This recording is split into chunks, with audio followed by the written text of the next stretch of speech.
Hello? Hey, that sounds like Senior Pickles. This is Senior Pickles. I've hacked Chad's computer. That's what I figured. It just had to be. It just had to be. Mr. Pickles, senior style.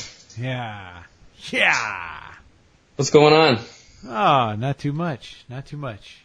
I interviewed a guy. We had an interesting conversation, but it was a wacky one.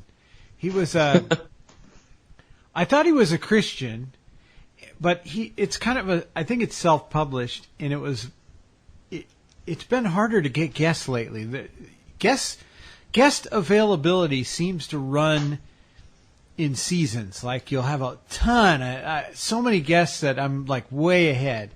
And right now, maybe it's because it's summer, but it's thinning out considerably.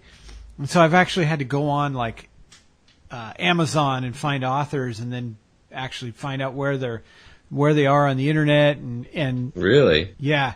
So, which I found one really good pastor. He wrote a book called The Absurdity of Unbelief. And his book is kind of in the same vein as Gary Habermas and J. Warner Wallace. It's an apologetics view. And so I thought that's a perfect kind of thing, because we've been kind of doing that a lot. So that was a good one. There was one guy, he was in the, and even these have gone way down. I haven't gotten any lately. But I get these kind of do-it-yourself PR reps that will rep people's books that are mostly like self-published. And one guy had a book called Worldview 2026, Opportunity for a Christian Renaissance.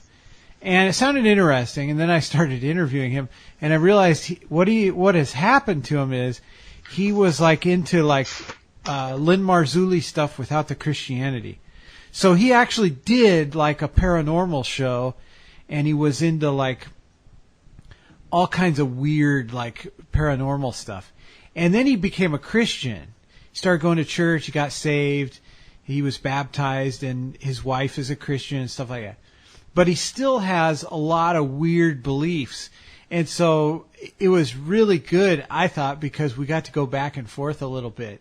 And he wasn't offended, but he thinks like some people reincarnate, and he said like, really? Yeah, he said like Edgar Casey was a Christian and all kinds of weird stuff.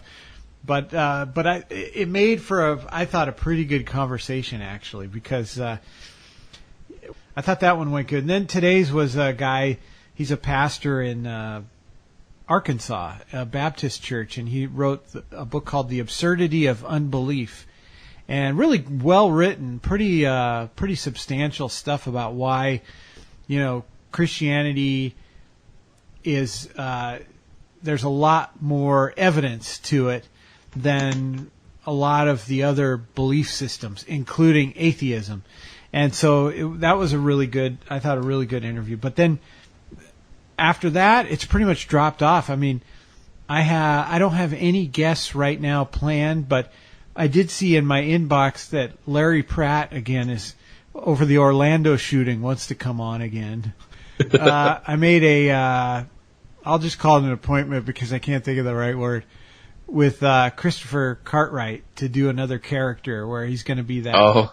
He's going to be that reptilian bartender, the bartender that has so I have to write the script for that this weekend, but. He did that Roosevelt Jackson thing so well. Yeah. Because it halfway seemed serious. It was just so dry and just you really couldn't tell he was like acting, quote unquote acting. He did that really good. And a lot of it wasn't scripted. Like, that's probably why. Yeah, because it seemed so natural. Yeah, because he actually drew on real experiences. I guess when he was in college, he started like a Bigfoot thing. Okay, phone lines. They're already jammed. Lynn Marzulli, our guest, will be back in a moment on Coast to Coast AM. Okay, very good. To the phones we go. Wildcard line, Bruce in San Jose, California. Hey, Bruce, thanks for calling. Hey, George. Yeah. First, I wanted to say that Lynn's new book is outstanding. I've read it, and it has a big finale at the end. Thanks, Bruce. Appreciate that.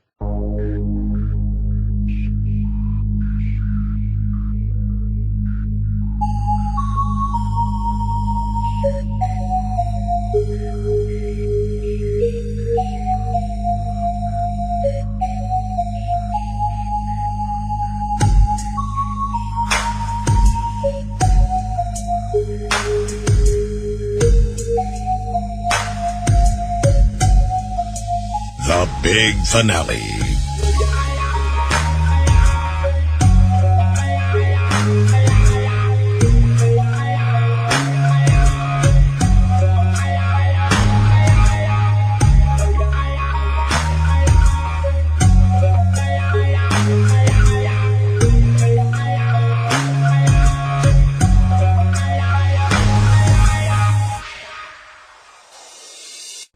Welcome back to the big finale. We're very glad to have you join us.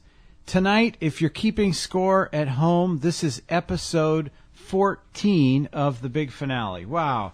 Hard to believe that we have now gone 3.5 months doing the big finale. Again, episode 14. Episode 13, we had two guests. One was a classic episode with Frank Joseph, and the other one was a brand new interview with Dennis Brooks. He was the author of Atlantis, Pyramids, Floods. And I do want to say, as always with the Roundtable, all ideas are on the table. We get a little bit crazy. So I want to make this clear.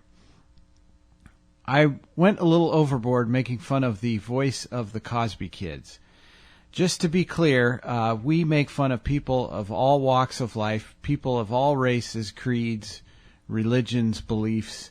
We're just having fun. We're not against anybody. So I just want to make you aware of that. There are just as many crazy white people as there are any other race, just so you know.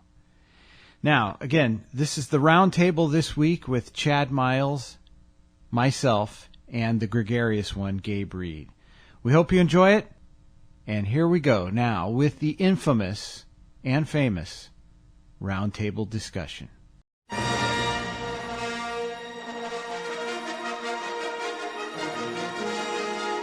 How much of a geek are you? No, seriously, do you think you're a Star Wars expert? Well, take the hardest Star Wars quiz in the world and find out. Go to zippycheese.com and see how well you know the Star Wars movies. There's a quiz for the original trilogy, or, if you dare, take the quiz for the prequel trilogy. What's the name of the creature in the trash compactor in Episode 4? What was the name of the curator of the Jedi Archives in Episode 2? Go to zippycheese.com, take the quiz, and share with your friends. There's also a Marvel comic book quiz. Do you know obscure Marvel comic book characters? We'll find out today. That's zippycheese.com.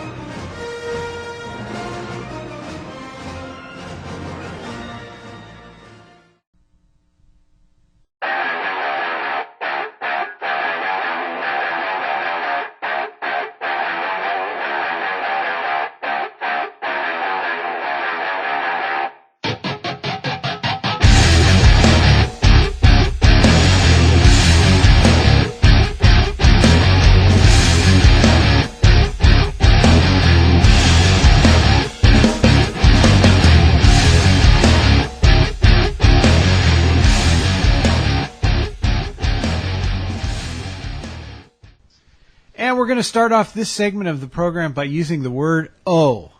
Not the letter O, which is just an O, but the word O, which is OH, for all of you using English as a second language, or anti-Trump. But here we go, with the word O. Oh, oh, oh, oh, oh, oh, oh, oh, oh, oh, oh, oh, oh. It's time for the big finale Roundtable. There you go. That was my bad impression of nothing. And by the way, for those of you who have been listening throughout the whole program, which I find a hard time believing you're still listening, but if you have, you noticed that there was a Zippy Cheese commercial right before this segment. And so I just want to bring on the brain trust of Zippy Cheese. His brain is in the Zippy and his heart is in the cheese. Chad, he's known on the Bruce Collins Show as the Odometer and radio's lethal weapon, but here he's known as the Ayatollah of Radiola, Chad Miles. Hey, Chad, welcome to the big finale. You know it's a brain trust when we come up with a name like Zippy Cheese. That's right. Only a brain trust could come up with a domain name like that. You should be in politics. That's right. And you heard that voice. Hey, Bruce, you kind of lapsed into Charles Nelson Riley in the intro. I kind of like that. That was funny. That was scary. Or Colin.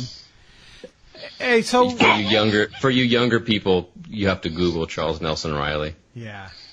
But I guarantee you won't be disappointed. Or just Paul Lynn, even. Or Paul. That's who. That's who I was thinking of. Thank you for correcting me, Bruce. And that's the brain trust at work, people. And you heard another voice, which is the gregarious one, Gabe Reed, the man of 1,000 voices. Hey, Gabe, how's it going? Hey! Or should I start with oh? Exactly. Now, last week on the big finale, we had guest Dennis Brooks. And I was stereotyping when he was on the program because I was thinking Dennis Brooks, Atlantis. So I was thinking nerdy white guy. Boy, was I wrong. Nerdy black guy, I think. I'm going to get kicked off the show if I say anything. No comment. It was almost like talking to one of the Cosby kids grown up, I think. That's an African Atlantean. Hey. Time to talk about Atlantis. Feel free to edit any of this out, Bruce. we might have to. Some of this may end up on the cutting room floor. I believe there's only one Atlantis. That's why I call it Atlantipi. Bruce, I'd like to talk to you about. I had a good in the car the other morning. I was rolling. Okay, so I can't do it again. Now I have to ask: of all the guests we've had so far in the big finale, was Dennis Brooks the worst guest so far? Did he? Hold on. Did he send you questions to ask him ahead of time? No, but I let him see them, and so that's why it sounded like he might have been reading the answers. Don't ever do that again.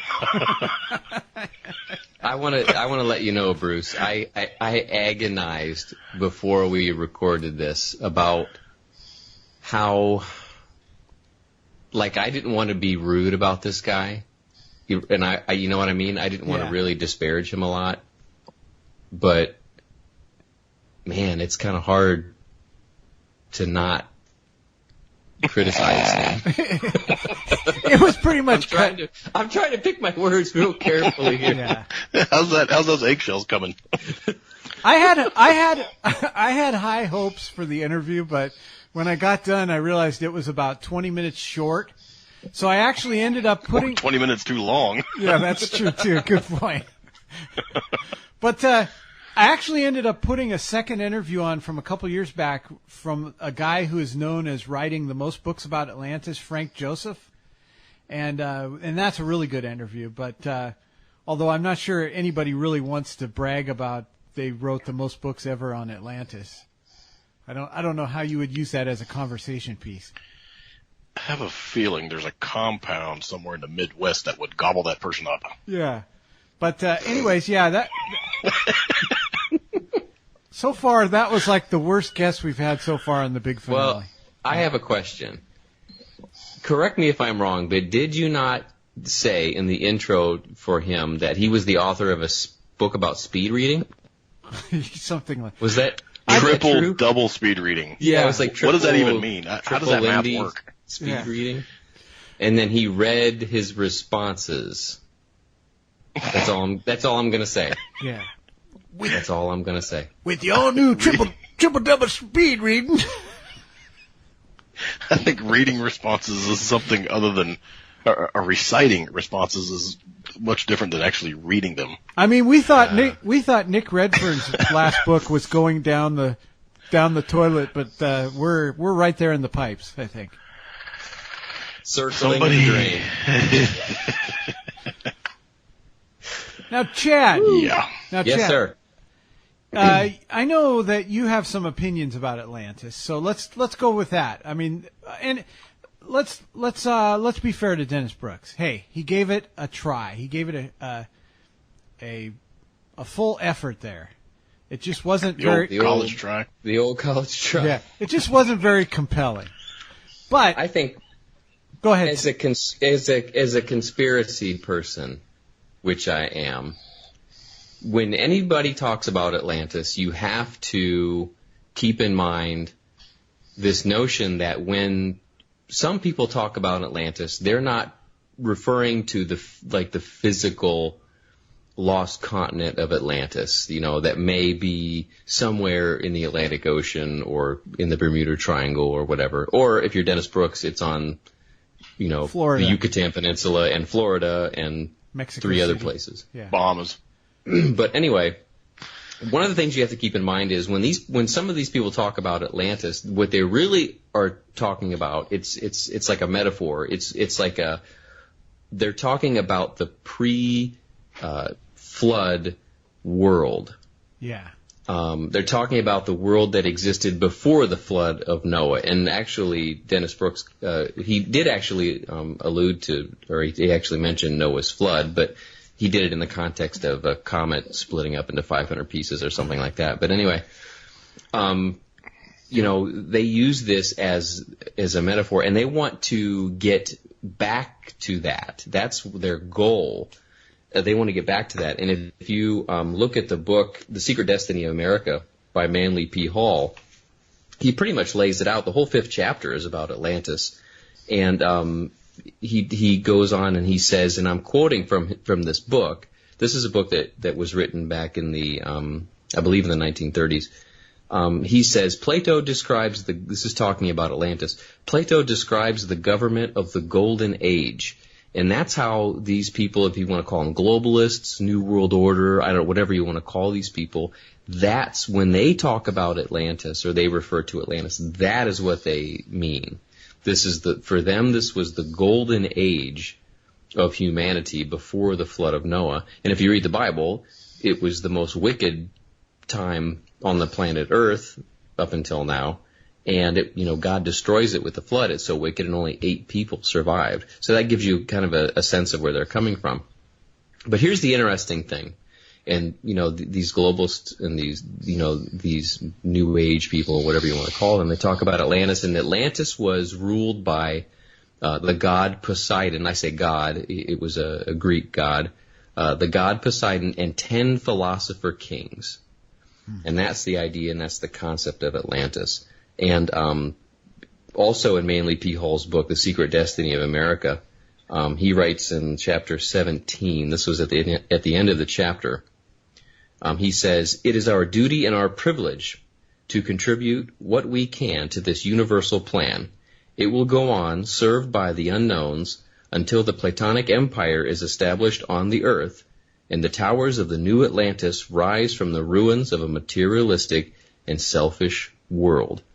And this whole book is actually really fascinating because Manly P. Hall talks about all this relatively small group of men who work in secret. And what they're doing is they're trying to change the world. They're trying to get the world back to this golden age of Atlantis, which would be the time before the flood, which was wicked and evil. And the interesting part of that is, if you look in the book of Revelation, in chapter 17 verse 12, and it says, "And the 10 horns which thou sawest are 10 kings, which have received no kingdom yet, but receive power as kings 1 hour with the beast." So just like Atlantis is ruled by Poseidon and 10 philosopher kings. You have this future time on the earth where the earth is kings. And I don't think that's a coincidence. So when people talk about Atlantis, just keep that in mind. That's what some people are talking about when they refer to Atlantis. Yeah. Now, when people talk about Plato, like the kids' stuff, Plato, is that sort of a globalist, secret, underhanded salute to Plato? Wow, you be the judge. Is it a coincidence? Hoo-wah! Hoo-wah! Play-Doh. Is that why it smells so good? The Play-Doh conspiracy. Hashtag. Yeah. Now, Gabe, you and I are at a loss because I don't know half of what Chad knows about Atlantis. So I don't know how to follow that up. I will. Where's your book, Chad? I will just say that I have never seen it. We'll get to that later. Yeah. The only thing I know about Atlantis isn't that Marvel character Namor from Atlantis? Yes. I call him Namor. Okay, well, there you go. Or there's, Aquaman. Is he from Atlantis? Depending on which way you want to go. He's the king of Atlantis, yeah. Oh, is he? Oh. But Aquaman... Namor is half human, half Atlantean. Is Aquaman DC? Mm-hmm. Yes. Okay, Yes. and Namor or Namor or whatever you called him, Nano, he's Marvel. I know that, right? Yes. Okay, well there you go. That's about as much as I know about Atlantis, right there. Maybe I should have asked Dennis Brooks about Namor or Namor. You know, Why does he have unscheduled questions are not wings allowed. on his ankles? Mr. Brooks, what do you think about Namor? Do what? All right. I didn't get that question beforehand. Yeah. Where was that on the list? Not We prepared are to in speak on that subject. We are in so much trouble. Okay. Now. We? Okay. Write your postcards to Chad Miles, Ohio.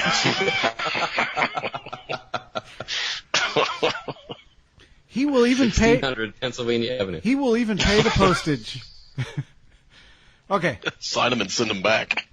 Now, part of Dennis Brooks's book was that he claimed that the pyramids, I believe, pointed to Atlantis. So, the pyramids. Hold on. We skipped over the part where he said there were elephants and mastodons in the Bahamas. Yes, he did. I forgot about that. What about that? Mastodons in the Bahamas. Clearly, elephants needed fur in the Bahamas. And just like Mary Thorne's alligator, they wore elastic pants. Sunscreen. Sunscreen. Sunscreen. Get your alligator sunscreen. What was that? Well, I don't know. It's the NSA. That must have been an elephant. I think I missed that part. I think that was Gabe. Okay, so. Can you hear me now? Yes. So now. We're being tapped. Yeah, exactly. It was the thing about the mastodons. They're on to us. They know. Start talking about mastodons in the Bahamas. So Dennis Brooks was talking about pyramids, and it's even in the title of his book, Atlantis, Pyramids, Floods, which is a weird title because that's just 3 words that don't go together. It's Atlantis, Pyramids, Floods by Dennis Brooks. There's no sentence there. It's just 3 words. Okay, so it's self-published. If the pyramids were not linked to Atlantis, we still have to answer, how were they built? And, of course, Patrick Heron believed the Nephilim had to do with it. But how did they know to build the pyramids in Mexico and Egypt in the same way? Do you think that the land was landlocked? Do you think that these people, traveled these distances, which back then we didn't believe, at some point in history we didn't really believe that was possible. Do you think it was this land bridge that they talk about? How do you think pyramids were built in the same way on different continents? Come on, just make something up. Are either one of you here? Hello? Hello? Okay, Gabe's here. Can you hear me? Yeah. Okay. I believe that there was a rainbow land bridge that connected Asgard. all the land masses together. I think things were much more interconnected in the past than we want to give credit for. However, what about the fact that he says that the capstone of the pyramid was the high water mark? Yeah. Which was first, the pyramid or the flood? Yeah. Because they found salt water in the pyramid, but it was a high water mark. I'm confused. Yeah, I thought that was interesting. He said there was crusted salt, I believe, from salt water in the pyramid, which I had never heard that before, ever, from anybody. So I'm not sure where that came from. He has a line, Zahi Hawass. Maybe they're keeping that under wraps. Yeah. I think it is interesting that you see pyramids, not just in North Africa and Egypt. All over. They're all over the place. Yeah. Which is like, that's strange. But I think Gabe's right. I don't think we know how advanced people were before the flood. Right. And when I say advanced, I don't know, I don't necessarily think they had cell phones and skyscrapers or things like that, but I think they were far more, intelligent and advanced than we think, because, we think back then and we think they're riding on camels and they're wearing, underwear, like underwear, or they're wearing like a curtain or something. I mean, I think it was a little different than that. I think the world before the flood was a little different than that. I have to believe they had better Wi-Fi than I have.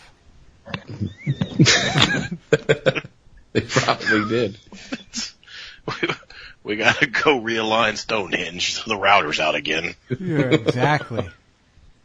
But another thing he said that was interesting was he said Atlantis was triangular in shape. And everything that I've ever read about Atlantis talks about it being like a circular shape with like almost concentric rings to it. Mm-hmm. And that's always been the description. I've never heard anybody say Atlantis was triangular, so I'm not sure where he came up with that. Probably. To be fair, he also said Florida was completely paved over. Yeah. So. Oh yeah, he said that Atlantis was completely paved with a white pavement. Yeah. I grew up in Florida.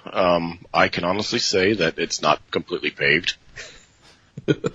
Yeah, it was all leveled and paved. Is that what he said? Something to that effect? I think so, yeah. Yeah. That's amazing. Maybe he's alluding to the limestone that naturally occurs underneath Florida. Yeah. I think at the end of his book, when you go through like the source notes, it all ties into the weekly world news. No, I'm just joking. I was going to say, is it a bunch of YouTube URLs? Do your research, people. Do your research. You're all a bunch of sheep. You don't think Atlantis is real? The Earth is flat. Yeah. Do your research. Yeah. So is Florida. Don't hate yourself. That Plato's going to kill you. I don't know what I just said. Oh. Okay, let's move on from Atlantis now. I think we've done this enough damage. Now, there was a news item this week. A man claims to have discovered a Bigfoot skull, which strangely looks like a big piece of excrement. But this man's name was Todd May, and he claims that he discovered an alleged cryptid cranium after previously having seen the creature on 2 separate occasions. I don't know what those 2 separate occasions were. Maybe his birthday and, Hanukkah.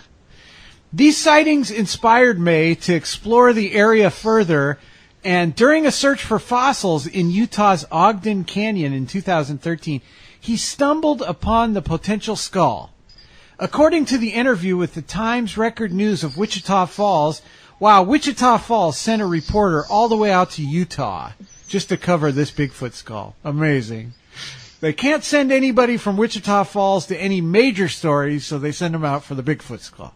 Okay, so anyways, this reporter from Wichita Falls went to see Todd May, who was certain that the strange stone being the operative word, was a petrified Bigfoot skull because it has the same facial structure as the creatures I had seen.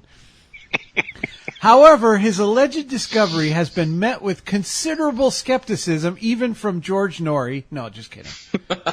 That's not the case. That's not the case.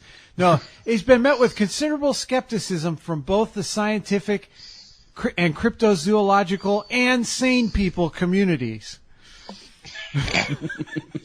Sane people for the identification of Bigfoot skulls. Sane people for the ethical treatment of rocks.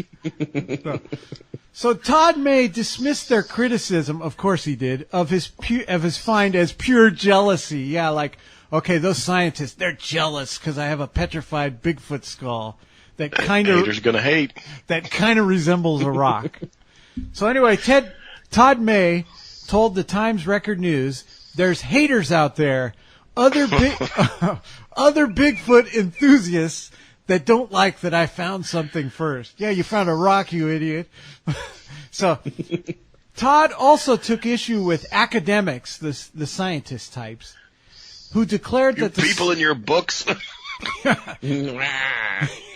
He was mad with scientists because they declared that the skull was merely a rock after looking at only photographs of the object. Yeah, because when you take a photograph of a rock, it looks like a rock. It tends to, yeah. Yeah, so Todd May argued to the paper that when you actually see it, you can't help but see that it's a face. So, now, have you folks... I want to know, have you people been to Atlantis? What do you mean, you people? What is that supposed to mean? I'm not stereotyping, but have you two seen the Bigfoot skull? Have they X-rayed it or CAT scanned it or anything? Cut it in half? I mean, it's a skull. If it's on a rock, it's not going anywhere. No, but you've seen the picture, right? It looks like a nothing lump. like a skull. It's it a looks nothing rock. like a skull. It's Looks like a rock. Yeah, it's a rock. Now, do you think this guy is the norm for the Bigfoot community, or is he just a nut?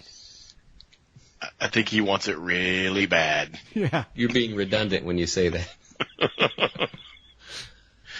Here's what I want to know. How this guy is clearly a goofball with a rock. I mean, there's no question about that.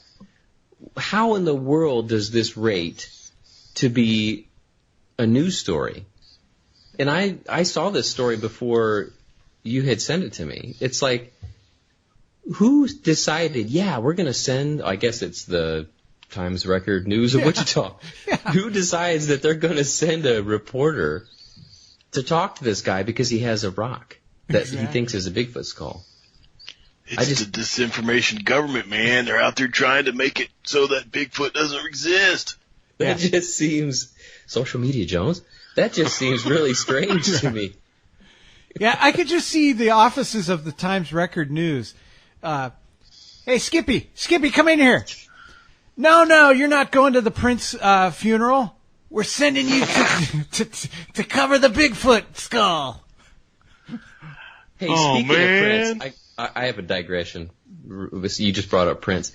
He died in an elevator. Isn't that really strange? Do you remember that song, Let's Go Crazy? Yeah. And he's talking about, when the elevator tries to break you down, and it's like this elevator thing is in this song. I just thought that was really creepy. That's weird. Did you How think? many times do you think it went up and down before somebody found him? I don't know, but they just ignored him. That just creeped me out. That's weird. Yeah, you could speaking of creepy, you could just imagine a couple of people going, "Hey, Prince, let's go up to the 5th floor." And then somebody gets on, "Hey, Prince, I'm going down to the 2nd floor." Not just kidding. You sure are stiff today. Because he had those dark sunglasses on, right? Yeah. Speaking of creepy, the Bigfoot community. This guy's weird. I mean, the Bigfoot people are weird. This guy's a little more weird. And I was talking to Bruce about this before we recorded this show. The Bigfoot community, they so want to believe in Bigfoot that it's true. They will really go out on a limb for some things and blurry pictures and video, and they will, kind of cling to that and say, Bigfoot's real. But there's just this, I've noticed there's a really almost an irrational belief in Bigfoot among them. And even some of the more rational people, you've got Jeff Meldrum, he's a professor at Idaho State University or someplace like that.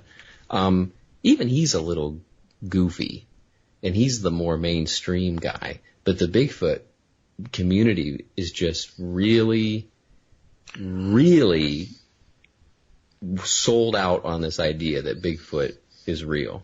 Yeah. Well, you got to give Meldrum credit. He does at least put science behind it. Science! Science! Or to quote, never mind.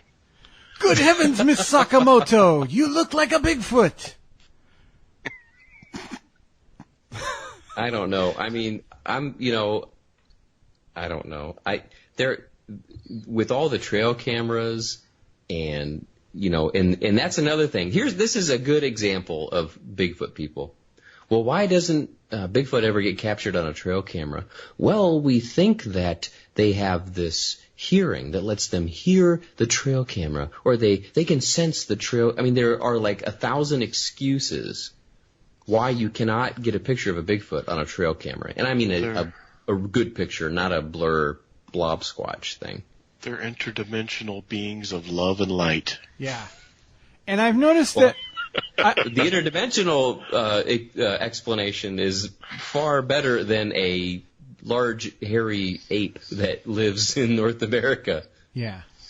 And I've noticed that when you do a segment about a Bigfoot hunter that captures Bigfoot farting, people get really upset. Don't disparage the community. Yeah. Right, because they believe in this so much, and if you make fun of it, watch out, they get angry. Watch like out. This guy with the rock skull, Yeah. he's getting angry. Oh, they're just jealous. They're a bunch of haters. I heard Really? About the segment we did on the Bruce Collins show. I heard 2 words more than anything else. People said, "That's ridiculous." Like we had done something like sacrilegious. That's ridiculous. How could you do that? People are seriously looking into this. You're besmirching the serious arena of Bigfoot research. You Do your research, people.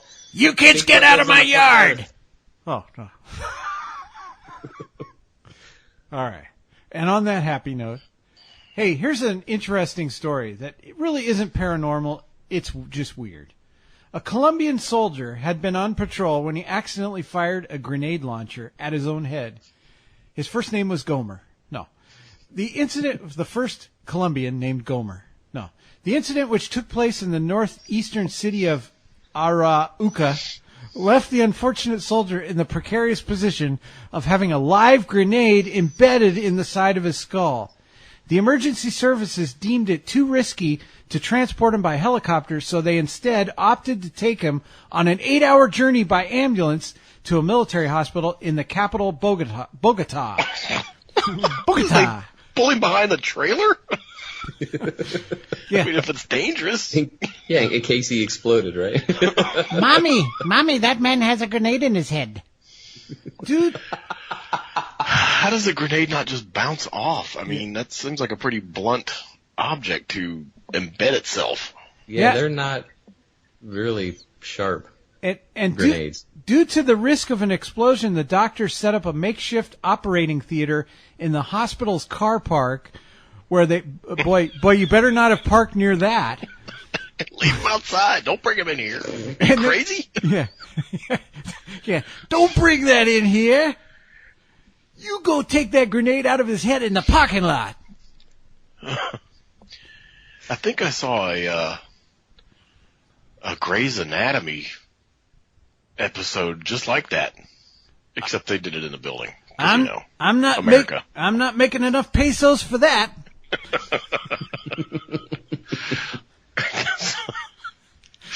So they said To the Atlantean parking lot. Yeah. It's paved. Now here's the good 8 hours in an ambulance. Yeah. Or trailered behind an ambulance, rather. Here's the good news. It was eventually removed, and the soldier's condition has been described as stable.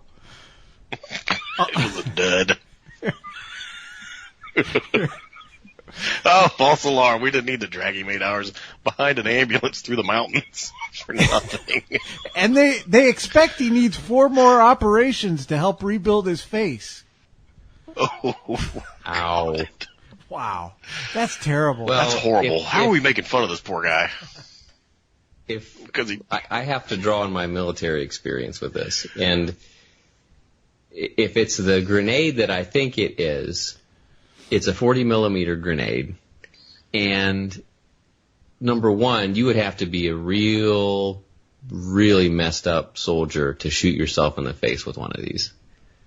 Yeah. And number two, it's 40 millimeters, right? So that's the diameter of the grenade, and it's a little bit pointy at the tip, but really not much. Just under 2 inches in diameter. So do you think he was looking in it and going, "There's nothing coming out"? I don't know. You would have to be really messed up to do that. But the thing is if this is the same grenade, when you shoot it, as it spins, there's so many revolutions it has to complete before it gets armed. So if he shot himself that close, there's no way. I guess these guys wouldn't know that, but there's no way it would have been armed. But this grenade, I don't know how in the world you would have that embedded in your face. Ugh. This is such a bizarre story to me. Yeah. Such a bizarre story. Like, think of the tip of this grenade is like kind of like an egg. That's about as pointy as it is. But like it just needs to be a little aerodynamic to sail through the air. Yeah, exactly. So the fact that he shot himself in the face with this is just, he needs to get out of the military. Well, you know, grenade roulette. Yeah. He's dangerous to himself and everybody around him. I heard when he came home from duty and he met his girlfriend said it was like fireworks went off. No. Oh, that hurt. Oh my. Okay. Here's a serious paper, rock, scissors discussion, right? If an alien could kill a chupacabra and a Bigfoot could kill an alien, what cryptid or supernatural paranormal creature could kill a Bigfoot? What are you going with? Mothman. That's what I was going to say. I was going to say the same thing. Oh man, it's a unanimous vote. Thunderbirds. I mean, Thunderbirds. There you go. I'm taking Thunderbirds. I was going to say demon, but that's too easy, right? But isn't that Mothman's kind of demonic, right? Yeah, exactly. I mean, that's always the implication. Exactly.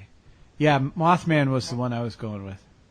Now we need more Thunderbird sightings. There's not enough of those. Now, do you think that's a cool cryptid? Thunderbird. Do you think a Bigfoot could kill an alien though? Doesn't an alien have like trance powers and stuff like that? Well, if you're a little gray, spindly gray, they're weak. If you're to believe the lore that the Bigfoot is just the kind of like the passenger that's dropped off here on the planet by the aliens, so it's like, I don't know, attacking your handler kind of a thing. Now, Bigfoot is an alien. Okay, here's another one. Chewbacca. The question was, what could kill a Bigfoot? Wasn't Steve Austin, the $6 Million Man, able to kill a Bigfoot? Oh no! Was there an episode of that? Yeah, wasn't yeah, there was a Bigfoot. Yeah, you don't. Well, you're probably not old enough to remember that. Yeah, I don't remember that. I know who he is, and I know the story, but I don't remember any of the shows. Yeah, they had Bigfoot on the show. That was great. I thought that was the best thing ever. I was like 6 years old, 7 years old. So Steve Austin was like a robot. So in the future, when there's robots, they'll be able to kill the Bigfoot. They'll just send him out into the woods. Yeah, technically Steve Austin was a cyborg. Yeah, bionic. And actually, the TV series was based on a book called Cyborg. Ooh. And when he ran. Speaking of cyborgs, there was a theory that I had heard about Bigfoot that they are actually like the ATV, altering vehicles of the aliens, and that the aliens just actually drive them around. Kind of like in Men in Black with that little alien in that dude's head. Yeah. Interesting. You know, we were talking about Nick Redford mining for new stories. Do you know what his latest book is? This is no joke. I'm serious. It's hard to tell. Women in Black. Nuh-uh. Yes, that's his new book. Really? Yeah. Yeah, that's a thing. I told you he was hurting for material. I could tell by that last book. Next, it'll be Kids in Black. Cars in Black. Burnt Meals in Black. Well, but yeah, he's doing Women in Black now. So he's really stretching it. Back in Black. Yeah. He's going goth. Exactly. Okay, here's one final story. And this is not weird, I don't think. And actually, I think it points to a creator. I think it's really fascinating. But they say that there's noises coming from inside a star. They're calling it music or something, but I guess it's not really music. But the noises sound like moans and groans computers make when they're a bit confused. And researchers from the University of Birmingham, which when I thought of moans and groans, I thought about all of creation groaning for the time when Christ would return. And researchers from the University of Birmingham detected resonant acoustic oscillations, which I'm reading, of course, because I would never say those three words together. So the sounds 4 or 5 times fast. Yeah, exactly. I'm like Dennis Brooks. I would not actually say that. I would read it, but I wouldn't say it. So anyway, this is pretty interesting stuff, I would say. One of the scientists or researchers, a professor said, just as archaeologists can reveal the past by excavating the Earth, so we can use sound inside the stars to perform galactic archaeology. Unfortunately, they're not looking hard enough for the Creator because the evidence is all around them. But kind of interesting that these stars are actually making noises, I think. And why didn't they have any links to the sounds? I don't know. That's what I wanted to hear. Yeah. Well, one of the stars is actually on LinkedIn. Oh. Yeah. I think you can hear a star groan right now. Yeah. I've been waiting to use that. I thought there was a saying like, in space, no one can hear you scream. But here, there are weird noises coming from stars. Yeah, wait a minute. They're lying to us. The Earth is flat. They're like lying... Do your research, people. Do your research. They're like lying Ted and crooked Hillary. Well, I wonder who says that. No, I think you nailed it with the scripture reference to creation groans. It's Romans chapter 8, verse 22, actually, and it says, "For we know that the whole creation groaneth and travaileth in pain together until now."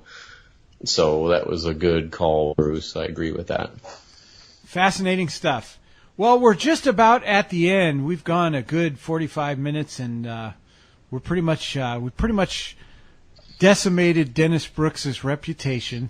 And sorry, Dennis. I honestly don't think it was that hard to do. You may have been self-inflicted. Yeah. So on that happy note, we'll probably, I don't know what we'll have next time. You know what? Actually, while you guys are here and while our listeners are here, I'm actually thinking about maybe, yeah. An apology tour? Is that next? That's when I say listeners, that's kind of hit and miss. No, just kidding. No, but the two out there. Yeah. If you're still around. The two out there, that's just the teeth in the guy's mouth. No. All right. Brother. Hey, it is my brother. No, just kidding. Hey, guys. I heard you're doing a radio show. No, that's my cousin. No, that's not my cousin. No, but... Well, he's your cousin, and he's not your cousin. What I'm thinking of eventually is, if the big finale, if we're not able to sustain it on a weekly basis, what I may do is make that an exclusive YouTube thing, where we do, if that happens. So I'm just looking ahead, but right now I think we're about 6 weeks ahead, so we're about a month and a half ahead, so that's pretty good. I will say I have gotten nothing but positive feedback over the Roundtable format. Yeah, me too. Okay. That was weird. Is Gabe meowing? Another satisfied listener. Is that another one of Gabe's many voices? He's so talented. Yeah. He's so talented. Yeah. That guy, where's he come up with all this stuff? He's so great. I love him. He's so great. Now that must be Senior what? Senior Cucumber? Senorita. Yeah. Senor Zeppo. Oh. Zeppo? What? Zeppo. Yeah. Like the Marx Brothers. Yeah. All right, well. He's about 12. Wow. Well, before this becomes a Jack Hanna special, let me just say, Chad, the Ayatollah of Radiola, and the gregarious one, Gabe Reed, thank you so much for joining us once again this week on the big finale. Thanks My pleasure, Bruce. Thanks. All right.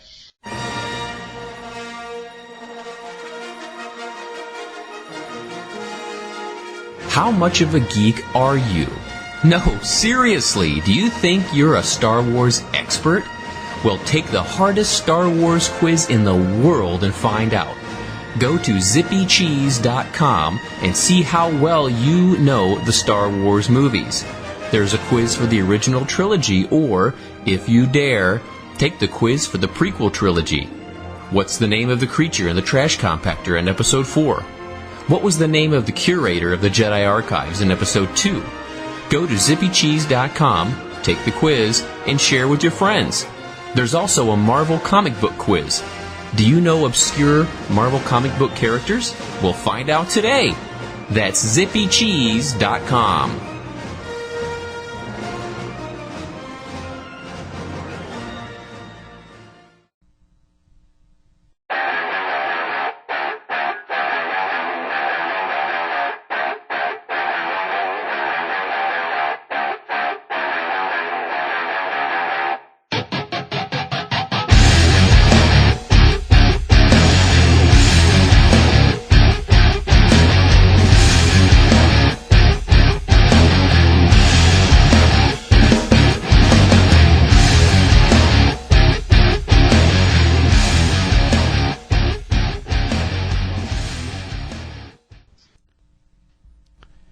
Thanks for listening this week to the big finale. We'll be back next week. Take care. Okay, phone lines. They're already jammed. Lynn Marzulli, our guest, will be back in a moment on Coast to Coast AM. Okay, very good. To the phones we go. Wildcard line, Bruce in San Jose, California. Hey, Bruce, thanks for calling. Hey, George. Yeah. First, I wanted to say that Lynn's new book is outstanding. I've read it, and it has a big finale at the end. Thanks, Bruce. Appreciate that.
How much of a geek are you? No, seriously, do you think you're a Star Wars expert? Well, take the hardest Star Wars quiz in the world and find out. Go to zippycheese.com and see how well you know the Star Wars movies. There's a quiz for the original trilogy, or, if you dare, take the quiz for the prequel trilogy. What's the name of the creature in the trash compactor in Episode 4? What was the name of the curator of the Jedi Archives in Episode 2? Go to zippycheese.com, take the quiz, and share with your friends. There's also a Marvel comic book quiz. Do you know obscure Marvel comic book characters? We'll find out today. That's zippycheese.com.